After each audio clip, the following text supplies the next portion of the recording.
Advocate van Niekerk. Good morning. It's no longer morning. Good afternoon. How are you? Very well, thank you. Thank you for being here. Good. Thank you for making yourself available for the position.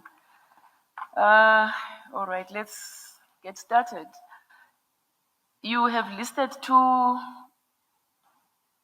academic qualifications. One I have not heard of. It's a BLC. Yes. What is that? The university at those days had a 3-year course, BLC, instead of the old BA, which was more law-orientated, which then leads to the LLB. Oh, I see. So, but it lasted not very many years. So is this BLC and an LLB both from Tekis, University of Pretoria? It is essentially a BA LLB. All right. And you were once a legal officer with the South African Medical Service. You would have been quite young at the time. Yes. Having done your articles at Shapiro and Pokroy. That's correct. Then you decided to join the bar. That's correct. And you've practiced since 1987? That is correct. In Pretoria? That is correct. You took silk in April 2008. Indeed. Okay. And you state that your practice is primarily focused on civil litigation. Yes. And that you have a special interest in aviation law. It's one of the matters that I'm interested in. I've actually have quite a wide commercial practice, in the sense that a lot of the matrimonial work that I do is actually commercial. And I do pure contractual matters. I've done civil aviation matters, aircraft accidents. I've done a very wide diversity of matters. Mm-hmm. But then you have this special interest in aviation law. Well, my interest, I am regarded as a specialist in the role of trusts in divorce matters. And protecting trust or attacking trust, if I can put it like that, for purposes of patrimonial claims. And then I would say I'm the most interested in aviation law, because the rest becomes a bit mundane after many years. And I see that in your private life, this keen interest extends. You are a member of a number of recreational flying organizations. Indeed, Chief Justice. I find solace in the air. I'm not sure. We wonder what judge is doing. Power flying and hand gliding. I'm not into adventure sports. That kind of activity gives me sleepless nights. But that's what you do. And you cycle and you run as well. I cycle. I don't run. Or road cycling. Yes, road cycling, road and track cycling. And mountain bike cycling. Okay. You have authored quite a few publications. Can you tell us a little bit about those? Madam Chief Justice, I've authored the publication, A Practical Guide to Matrimonial Litigation and Divorce Actions, which is exactly what it says. It's a practical guide containing an exposition of the law, the relevant authorities, and then how to approach that for purposes of litigation, preparation for trial, precedence of pleadings, the applicable legislation, etc. That publication was referred to in a lot of other publications. I see that there was one of the Is reviews. it the one that has been cited with approval in court judgments? Indeed. 3, no less. Indeed. All right. And what are the others? That publication was cited in those other papers, law commission reports, articles from authors, academics, etc. I see that one of the reviews say that those are papers that are delivered, but that's incorrect. It's been cited in those papers. All right. and cited by one of the commissioners sitting in this very room, Professor Marumachai. You have acted as a judge. Indeed. Where and when? I started in 2012, and the last stint was now a month or two ago, in May, over those years. Mm-hmm. And in which division of the High Court? I've acted in the Gauteng division in Pretoria, as well as the local division in Johannesburg. I was there last year for a full term, the first term of 2024 in Johannesburg. Okay.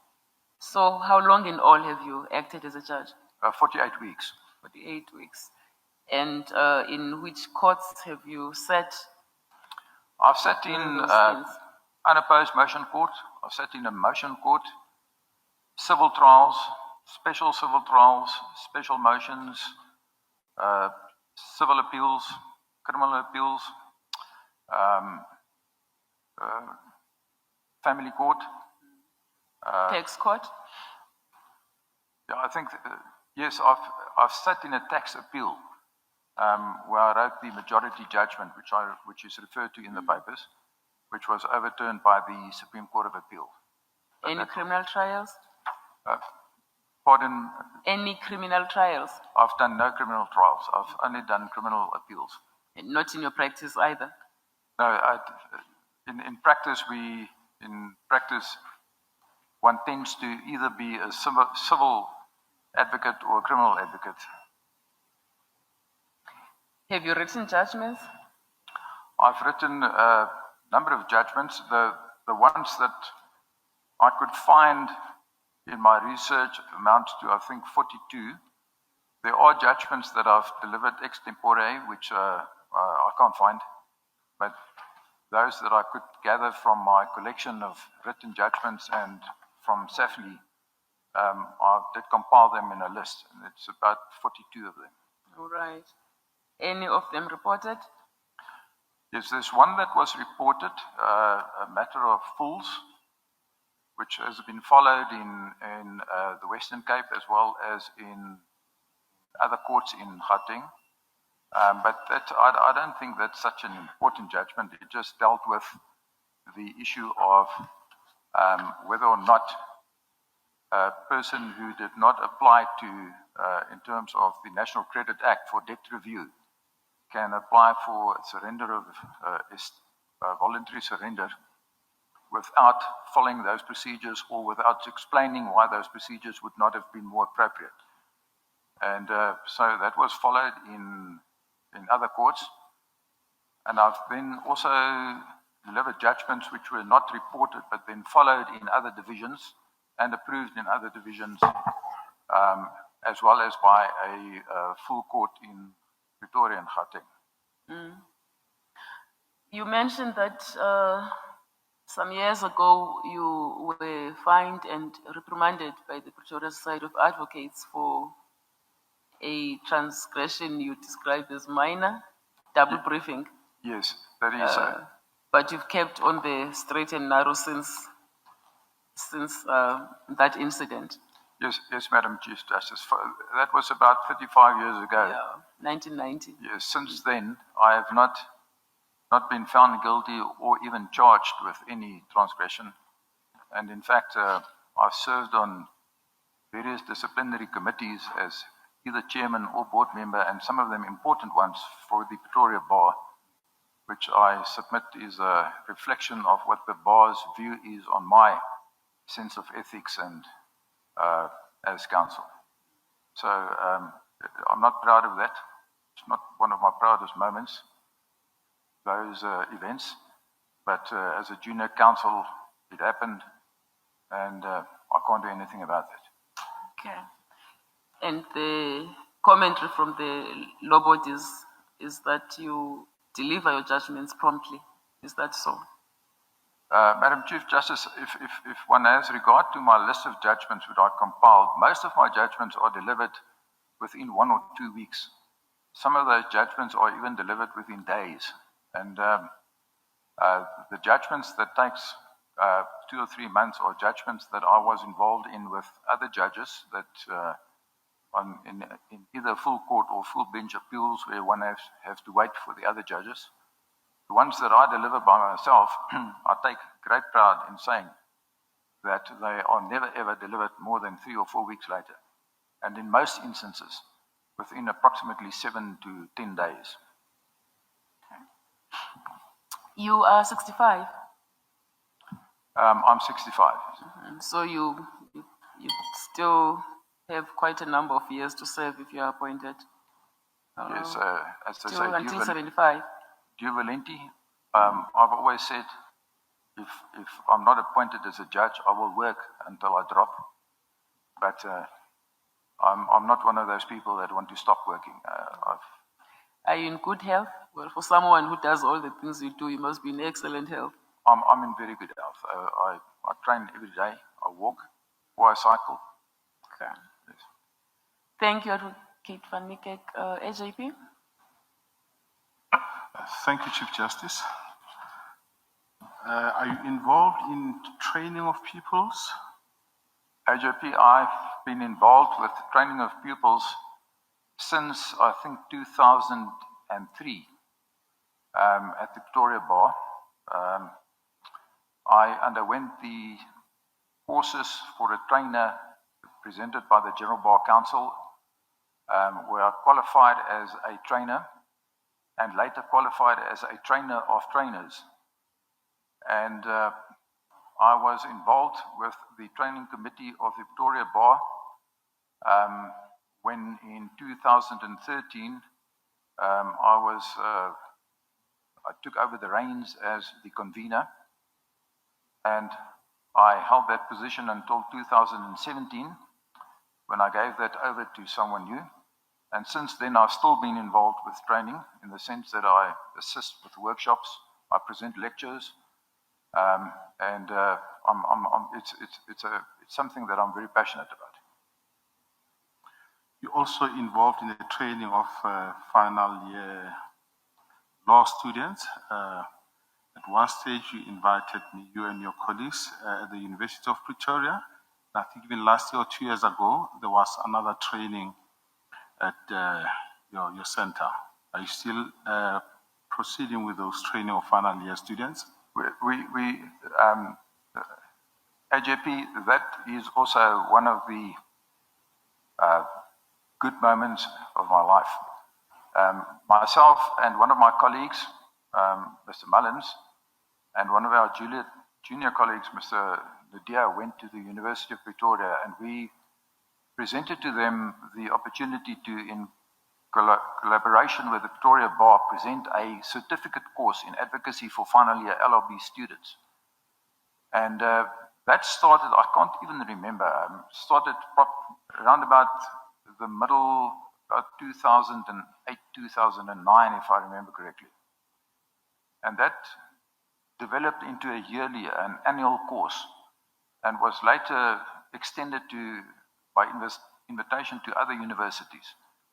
And it's a 3-day course where we teach the students the basics of cross-examination, examination, preparation for trial, and then they participate in a mock trial.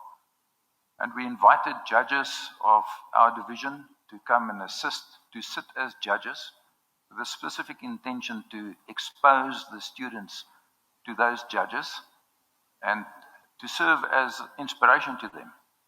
And the purpose of that was to give the students a kind of taste of what it is to be an advocate, to make them understand that if they elect whatever choice they make in their lives, there is the one of advocacy available, and that is more or less what it entails. And it was very successful.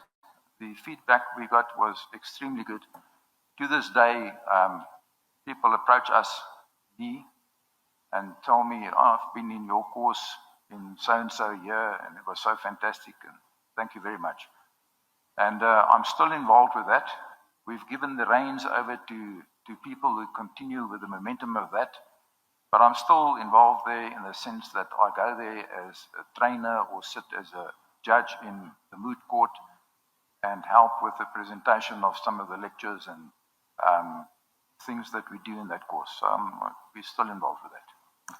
I still remember about 10 years ago when you invited me to the University of Pretoria, I suggested that I think other universities should be involved. Which other universities are now part of this training?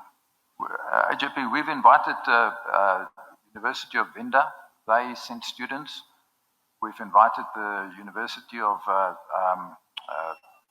Northwest. They sent students. I can't even remember all the universities that we've invited, but I know that we've had students from those universities also attending.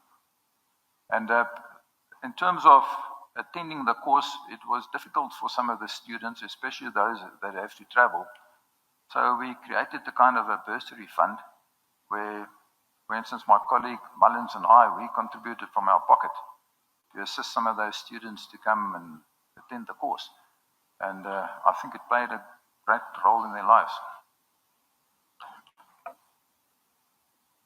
Premier. Thanks, Chief Justice. I'm fine. Thanks. JP Tlaletsi. Good afternoon, Advocate van Niekerk. Good afternoon. Yeah, just one small issue. Going through your CV and the form, I do not see anything to do with what used to be compulsory military conscription. If you did, is it something that you think is private? If it does not appear anyway. I've disclosed in the form that I did 2 years in the South African Medical Services as part of, as my compulsory medical service. That was part of it. It is stated there, yes. I see. Thank you. Commissioner Moimang.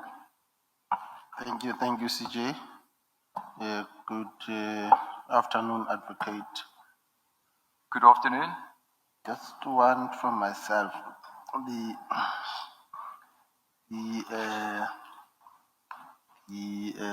minimum sentence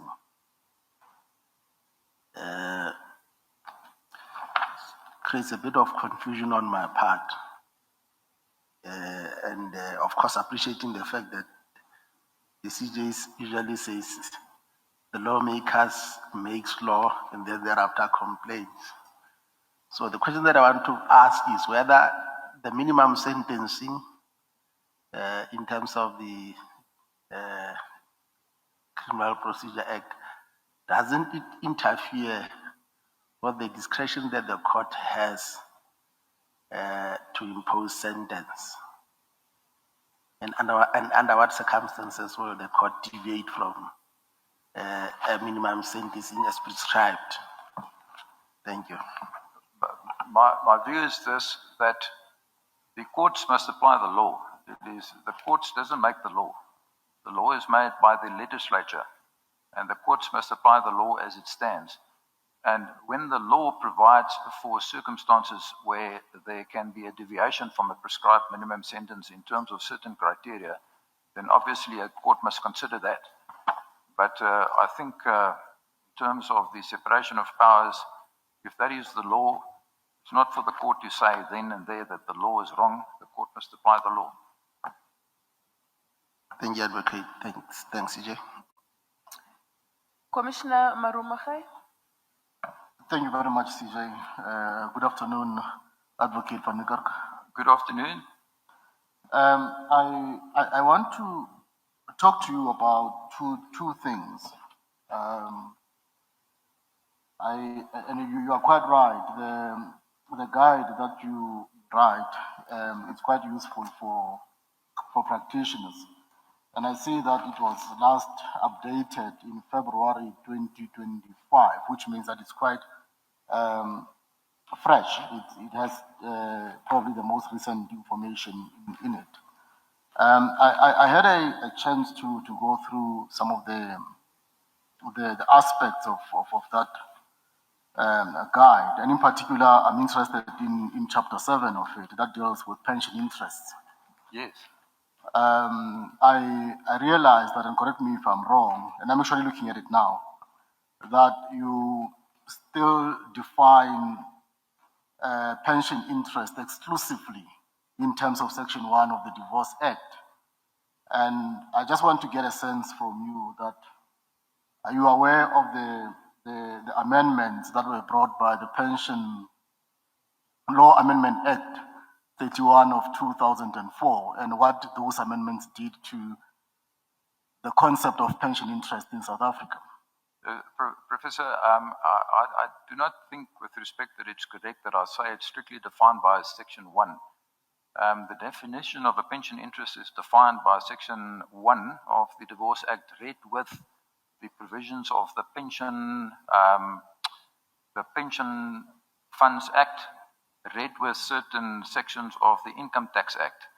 I don't have my publication before me, but there's one section in my publication where I specifically actually refer to the steps that one goes to find whether or not a policy is a pension interest. And in fact, there was a decision from the Supreme Court of Appeal which eventually held that those living annuities, which were previously excluded by courts as a pension interest, are in fact a pension interest, which is something which I advocated if one goes through that, let's call it checklist, in terms of the definitions. So that is my view.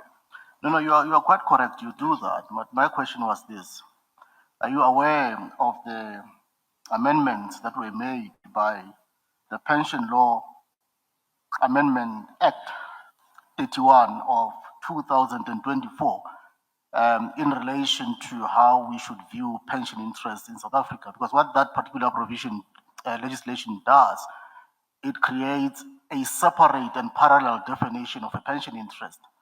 And this is something that the courts will have to grapple with now. And what it does also, it provides a measure of supremacy on the different definition of pension interest that is introduced by that particular provision. So what I'm asking you, because this is a guide that will guide practitioners, I'm saying to you, are you aware of these provisions, and are you taking them in account when you are updating the work that you are providing to practitioners? Well, when I update my work, I look at the authorities, because it's basically there for purposes of updating the practical approach and especially authorities. But that is not specifically in the guide. Yes.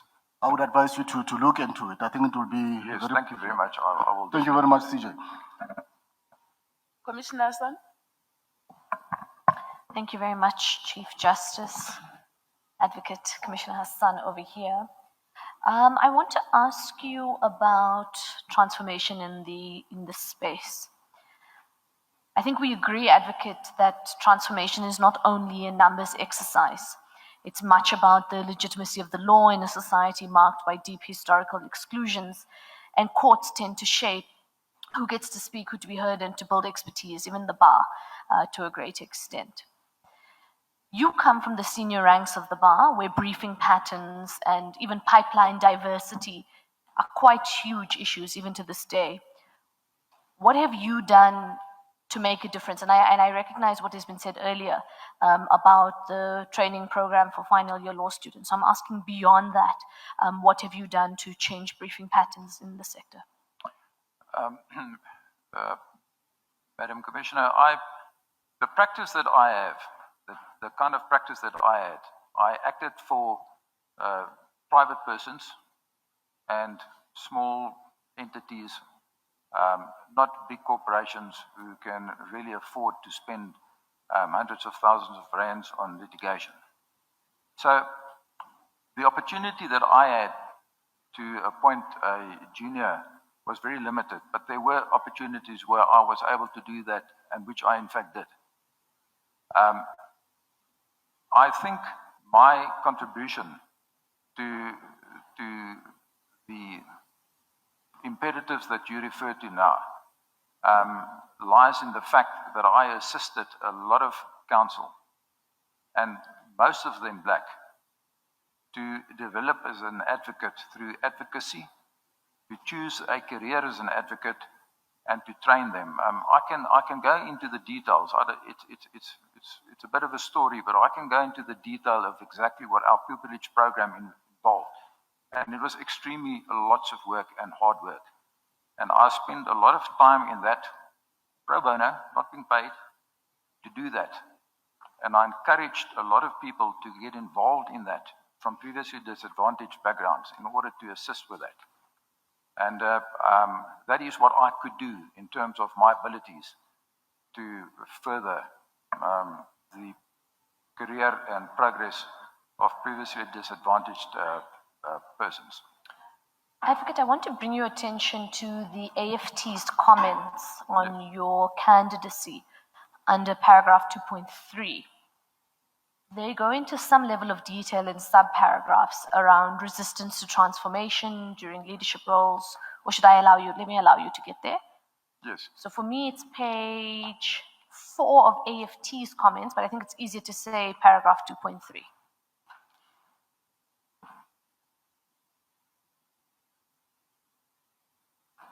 Just a moment, please. No problem. Paragraph 2.3 of the AFT comments. Yes.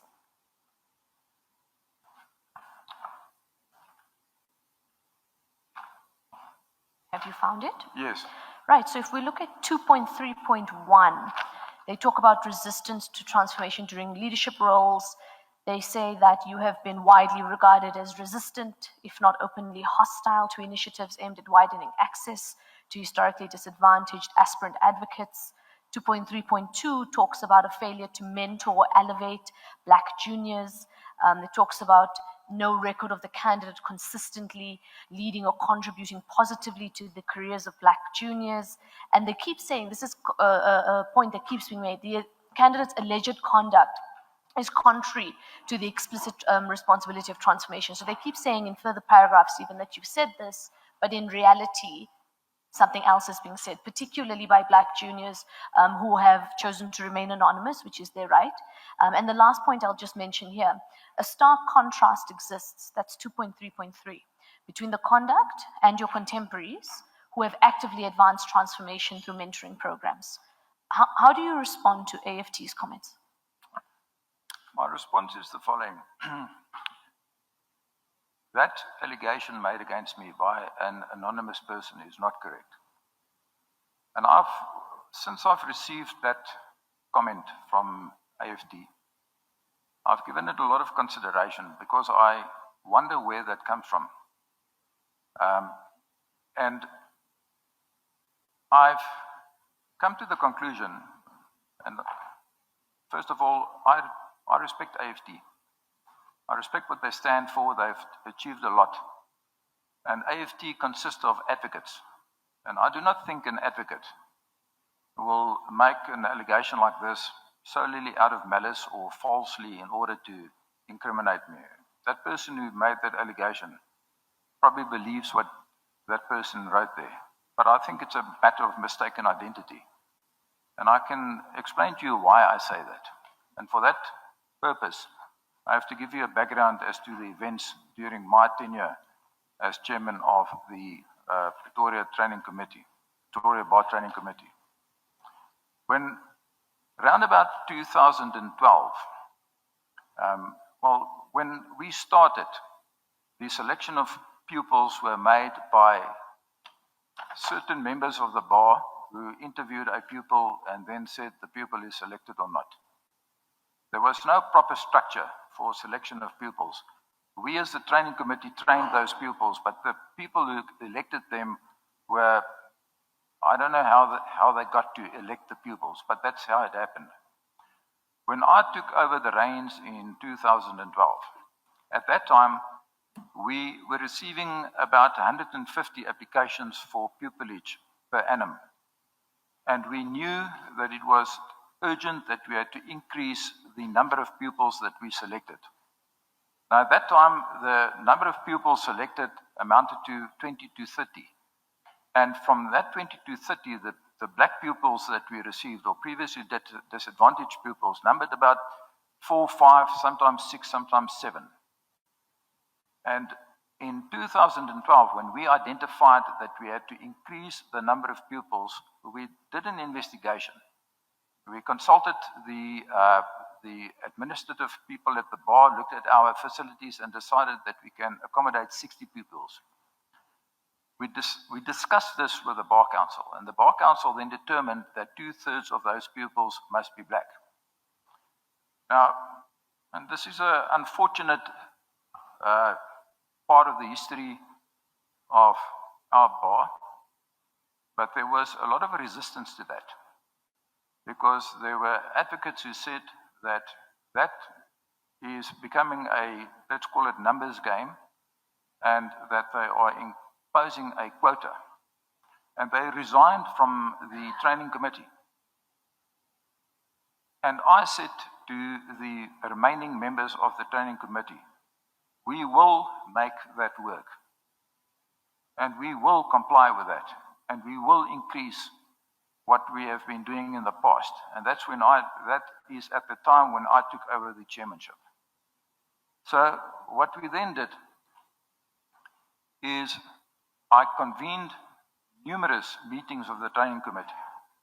I spoke to other members at the bar, tried to encourage members of the bar to join the training committee, new members, and especially the young black members.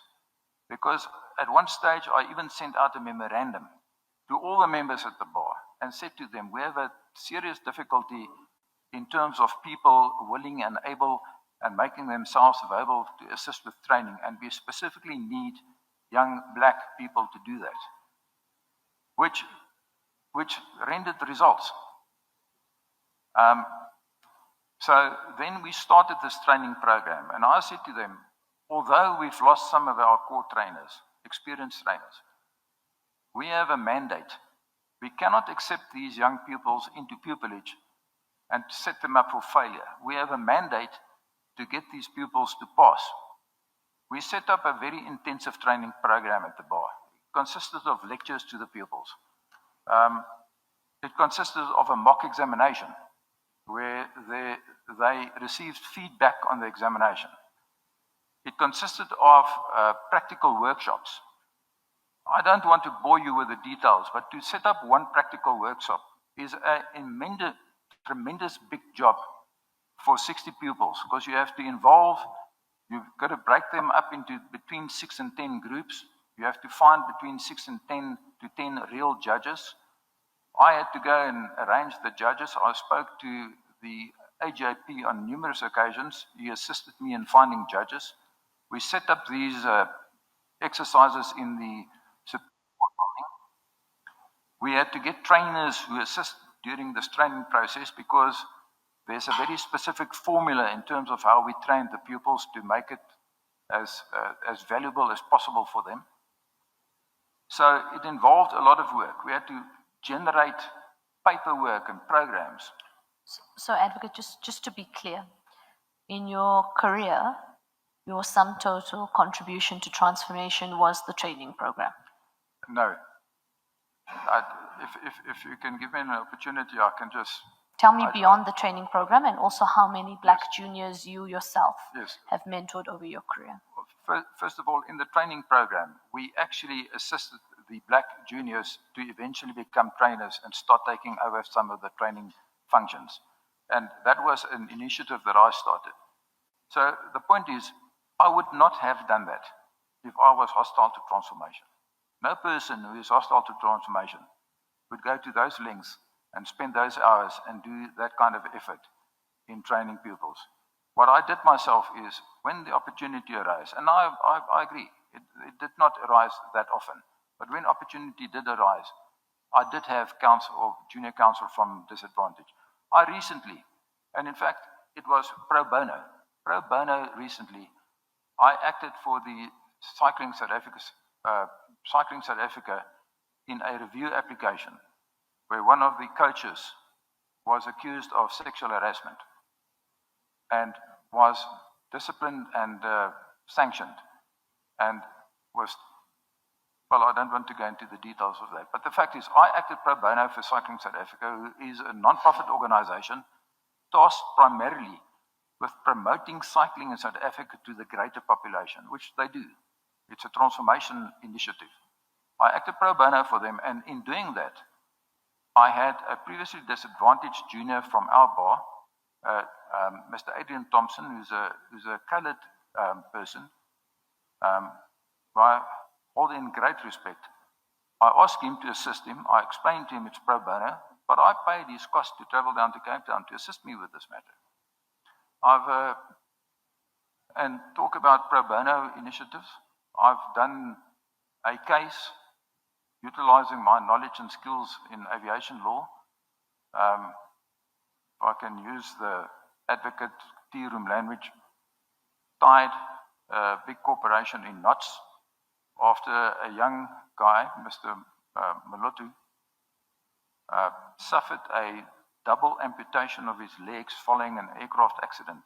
And I got them, they tried to escape liability on the basis that they sold the aeroplane to an offshore company. With my knowledge of aviation law, we got them to agree to a stated case. We went to court and we got an order, all for free. I didn't charge a cent. I did what I could in terms of my abilities and the nature of the practice that I had. All right, and just the amount of black juniors you yourself have mentored over your career? Well, I can, if I must think off my head, I think, are you talking of black or previously disadvantaged, including Black. Black, 2. Now, Sorry, just quickly, 2 out of how many? out of how many what? How many juniors have you had? I've not had many juniors. I think in my practice, you can you can check the matters that are reported in which I appeared. I appeared by myself because that's the nature of my practice. All right, thank you, CJ. President Molemelo. Thank you very much, Chief Justice. Good afternoon, Advocate Niekerk. Good afternoon, President. How are you? Very well, thank you. My question, I have 2 questions, they are related. The first question is whether skewed briefing patterns are a reality, or is it something that is not a problem in our country? I've no doubt that there are skewed briefing patterns, but Madam President, it's a very complicated issue because I don't know what the answer is because it's very complicated and it can be seen through many lenses. There are certain aspects of law. If one really makes an analysis, I think there are certain areas in law where the briefing patterns are not skewed, and there are other facets of the law where it in fact is.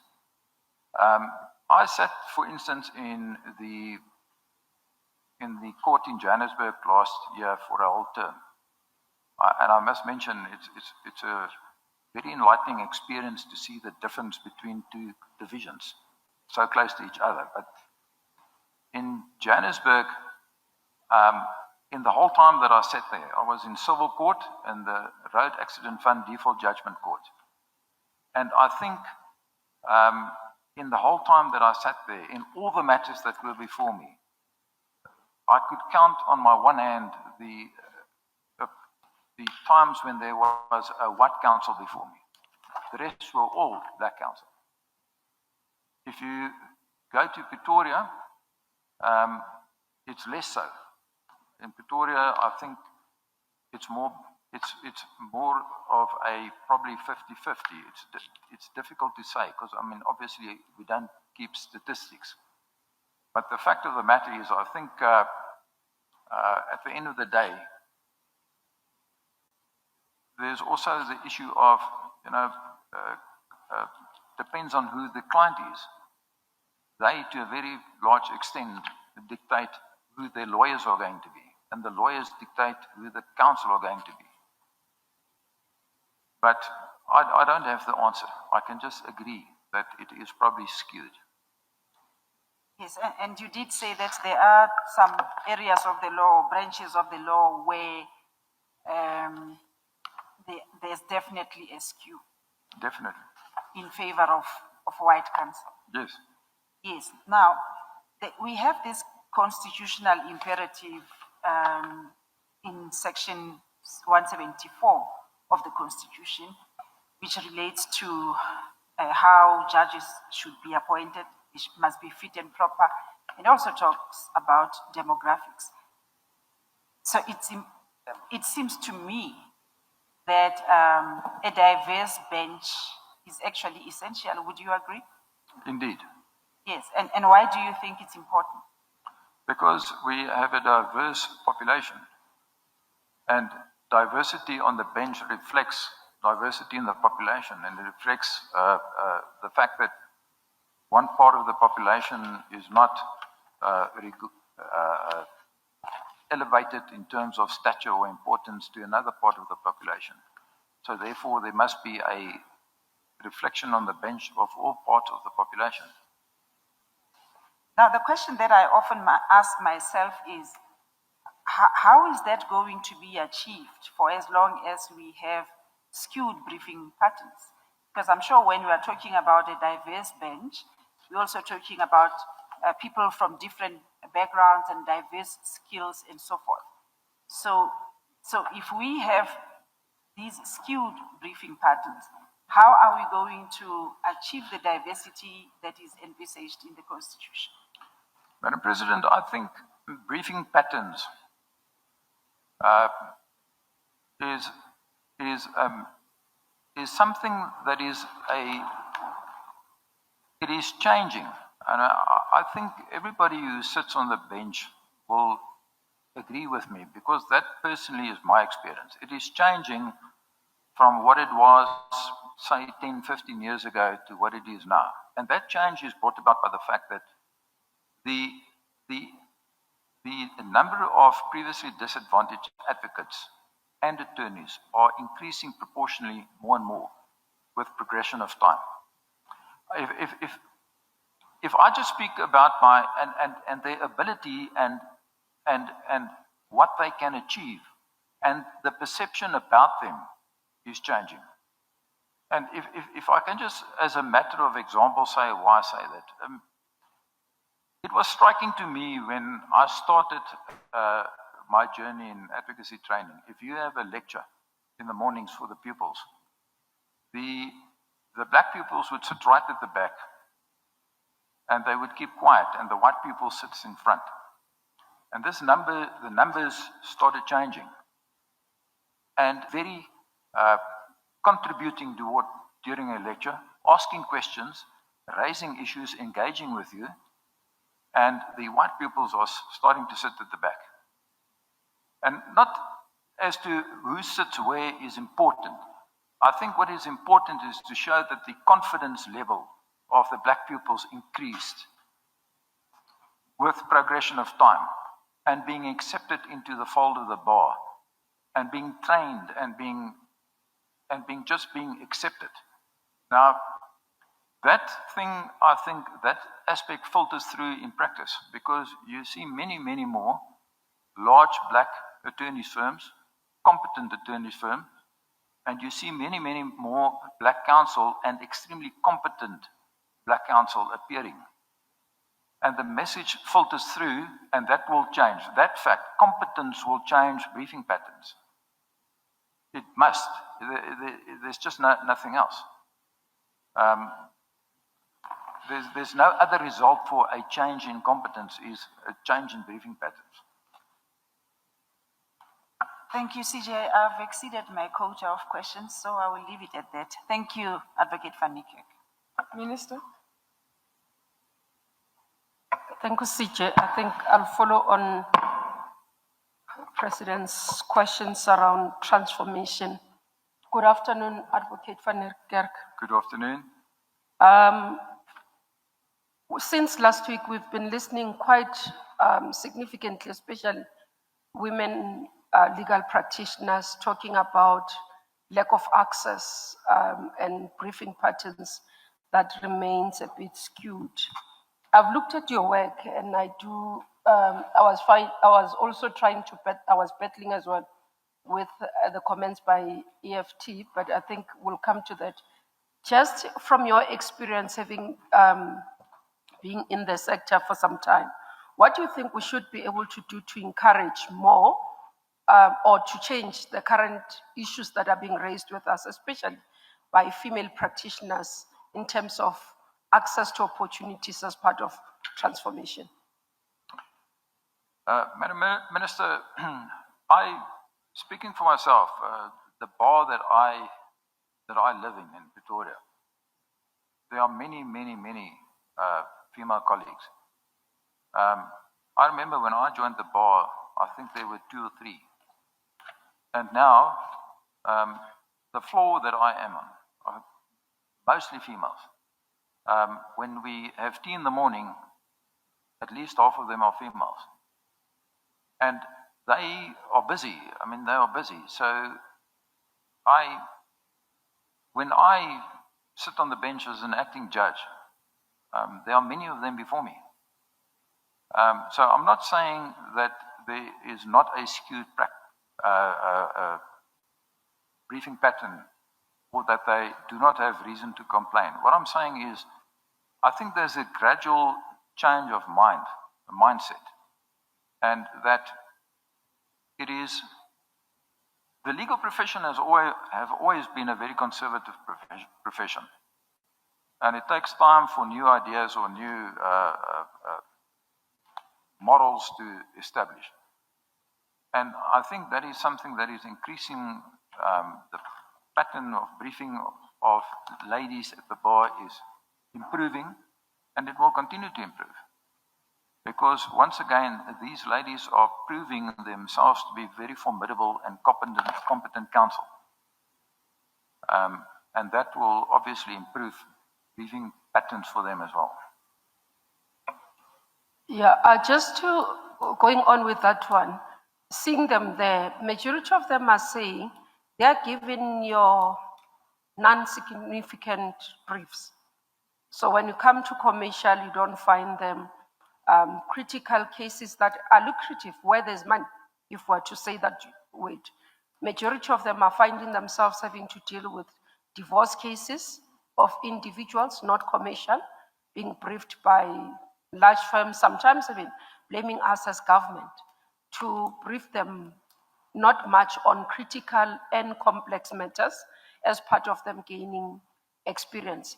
But also, maybe your opinion there, but even your issue where you say you find them, do you think that transformation would happen, or do we have to put mechanisms to ensure that it happens, so that we just don't find them but not understand that what they are doing from where they are sitting is insignificant, perhaps even because I see you are training even some of the young people, which is quite commendable.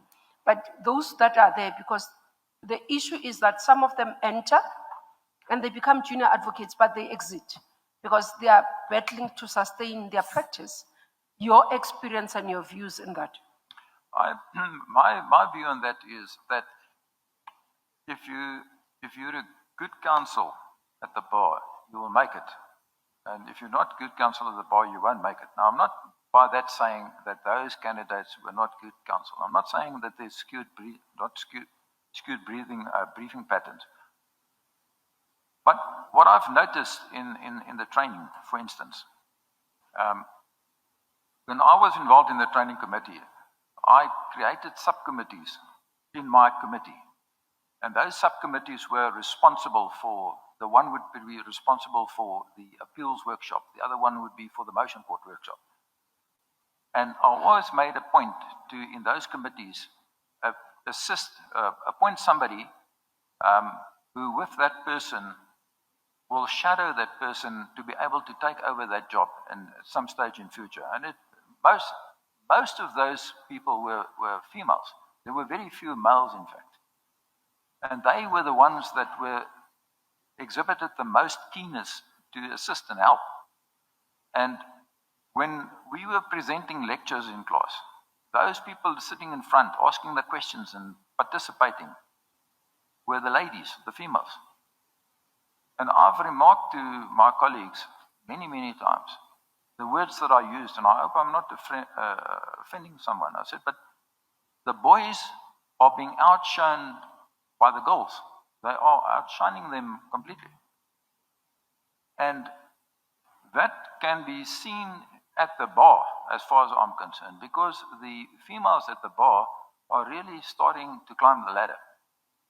And there are a number of females at our bar who are doing complicated, high-level kind of litigation in terms of intellectual property work, income tax work, and coincidentally, many of those were some of those ladies who came into the training committee and assumed responsible positions and did a marvelous job about that. So I'm saying is, given time, given the opportunity and the space, they will prove themselves. And they are busy doing that.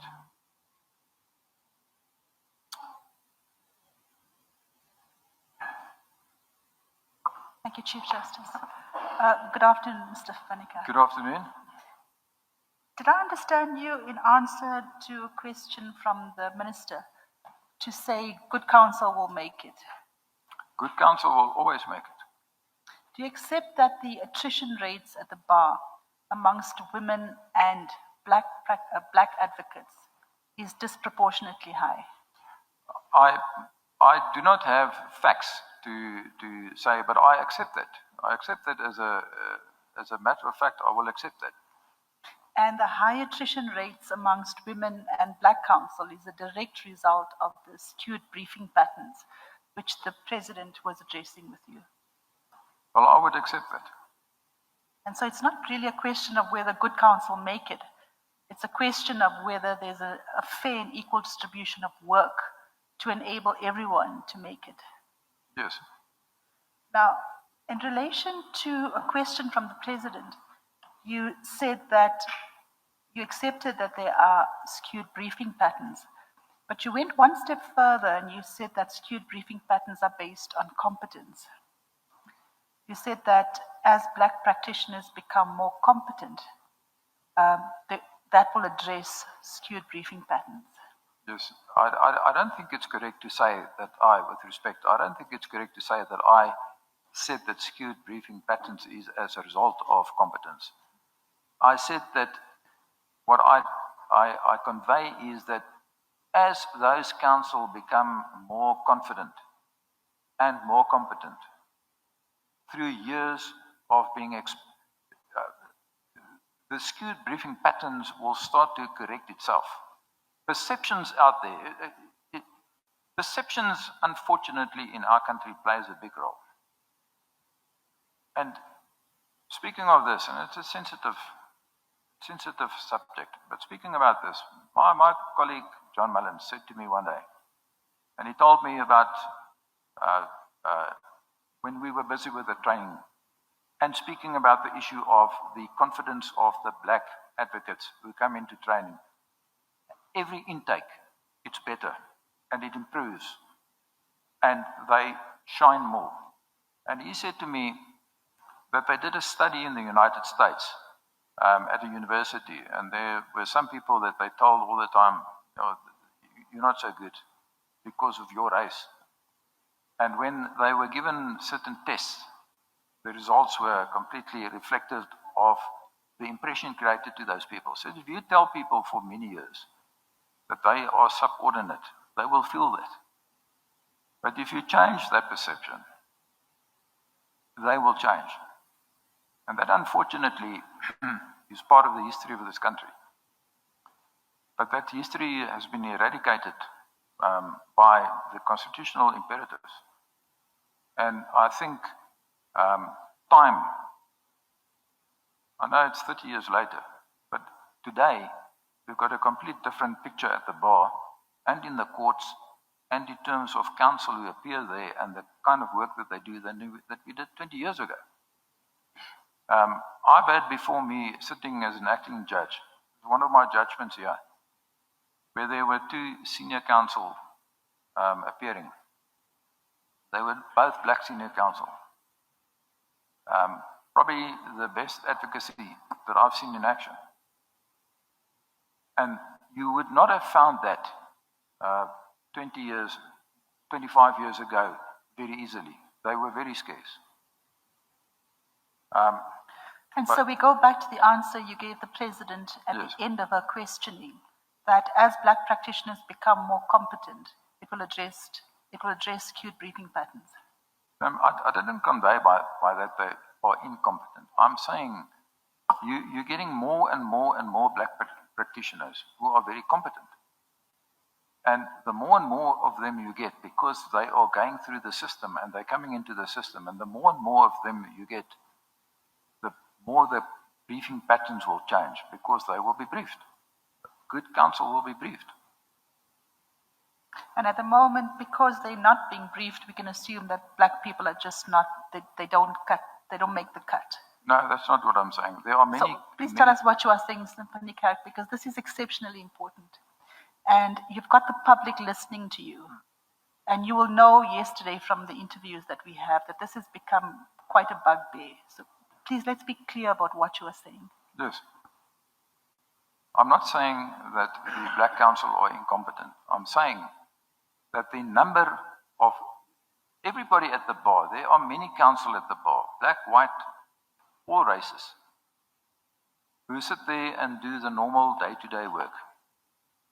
And of all of them, there are a few who starts to doing the very big work because they distinguish themselves. And I'm saying that those kind of counsel, those who distinguish themselves, if you look at the composition of the bar in years ago, were mostly white. But as time progressed, these counsel, the black counsel that come into the bar and improve and become very competent, those numbers change. And that will change the briefing pattern in respect of those numbers. That is what I said, or trying to say. Do you believe that the conditions are the same for both sets to equally distinguish themselves? For both? That's what we're trying to get at. For both, I could not... For black counsel and for white counsel to distinguish themselves? No, I don't think so, because a lot of the big commercial work being done emanates from big corporations. And we all know that most of the big corporations are still run by predominantly white people. And they brief firms that are predominantly big white firms. And that is going to create a pattern of briefing, I've got no doubt. So when I put to you that the attrition rates amongst black and women are disproportionately high because of the lack of access to work, do you understand why your assertion that good counsel will make it is a particularly painful one? Ma'am, it may be painful, but that does not imply that those people who don't make it are not competent. What I'm saying is, you see that at the bar, you see that all the time. You see somebody that come into the bar and they are there for a while and they work and they go away. But there are counsel at the bar, and I'm not one of them. I would call myself a mediocre senior counsel. But there are those people that come to the bar and very quickly climb the ladder, and they are specialists in some complicated field like intellectual property or income tax law, and they climb the ladder quickly. And it's not just white counsel, it's black counsel as well. And then just lastly, you indicated that you had only ever led 2 black juniors in your entire career. Yes, if I recall correctly. Yes.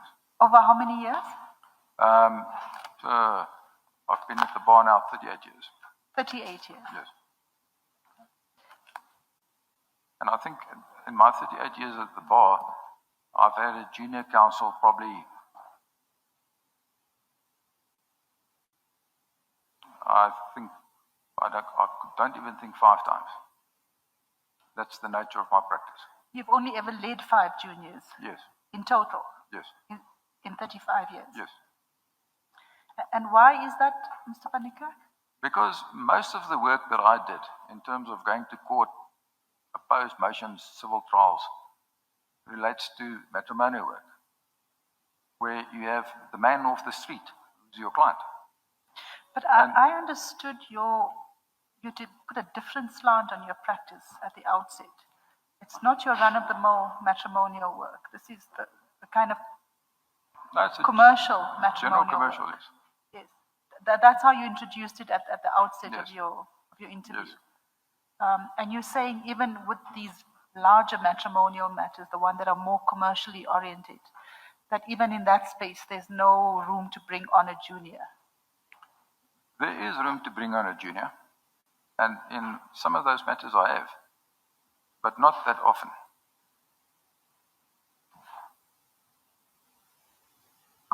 Thank you, Chief Justice. Commissioner Mangen? Thank you, Chief Justice. Good afternoon, Advocate Van Niekerk. Good afternoon. Yeah, I just want to explore with you this aspect a little bit more, and ask you. You strike me as someone who is committed to transformation, except that the people who give you briefs are not willing to allow you to bring in juniors and or black practitioners. Now, my question to you is, what price are you prepared to pay to ensure that transformation takes place in the legal profession? So, I do not understand with respect, if you're saying what price I must pay, I mean, what am I prepared to do? From the interaction you had Yes. with Commissioner Pillay, it Yes. appears you accept Yes, that there are skewed briefing patterns in the country, number one. yes, Number two, you have just said, verbalized here, that financial power is in the hands of corporates, and Yes. they brief white law firms, who in turn brief white advocates. And my question to you, when I ask you what price are you prepared to pay, I need you to tell me,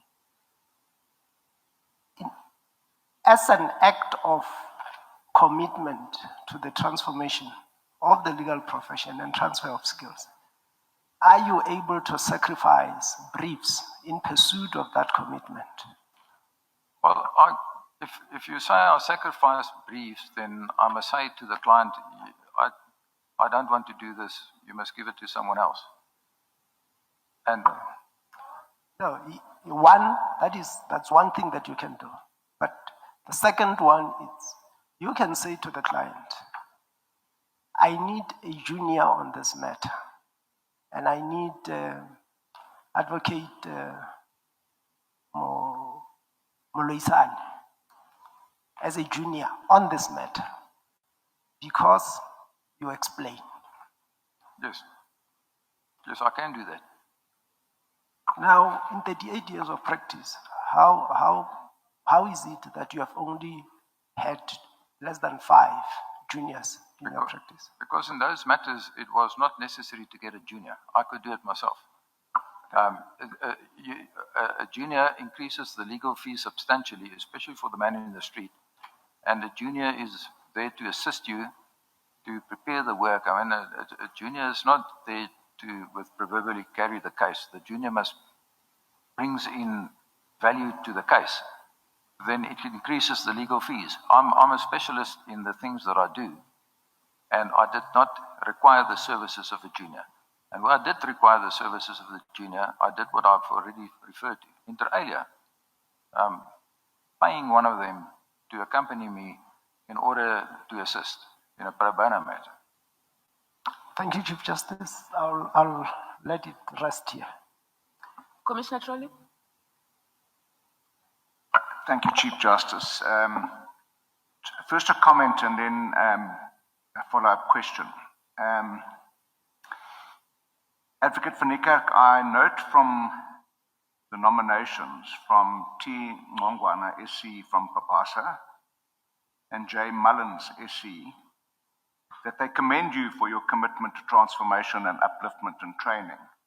And I contrasted that with one of the anonymous comments or allegations of lack of commitment to transformation. That's my comment. In the time that you've been on the bench, have you dealt with any state cases? If you say, Mr. Trollip, state cases, is it where government is involved? Yeah. Yes, I have.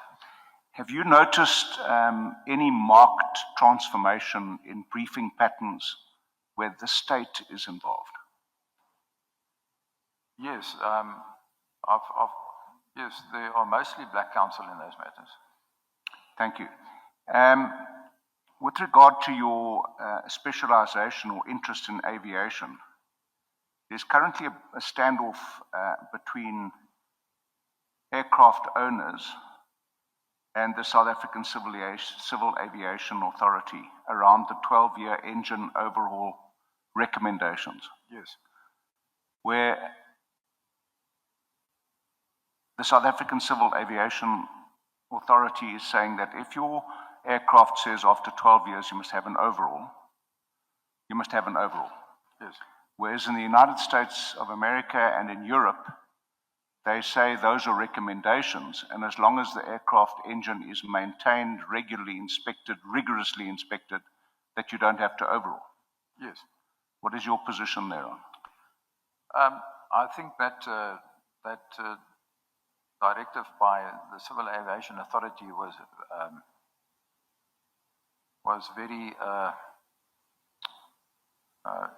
it didn't comply with the provisions of PAJA because they did not consult the industry and they did not apply knowledge, specialized knowledge to arrive at that decision, because there is no proven history of the mere fact that an airplane engine is older than 12 years old failing. And therefore it was an arbitrary decision. But I know that it is subject to legal proceedings, and I know that there is a judgment given on that, which I've been told is going to be taken on appeal. I'm not quite sure about that. My last follow-up question, Chief Justice, is what are the consequences of potentially grounding at least 1,400 light aircraft, not only to the aviation industry, but to the economy of this country? Devastating. Thank you.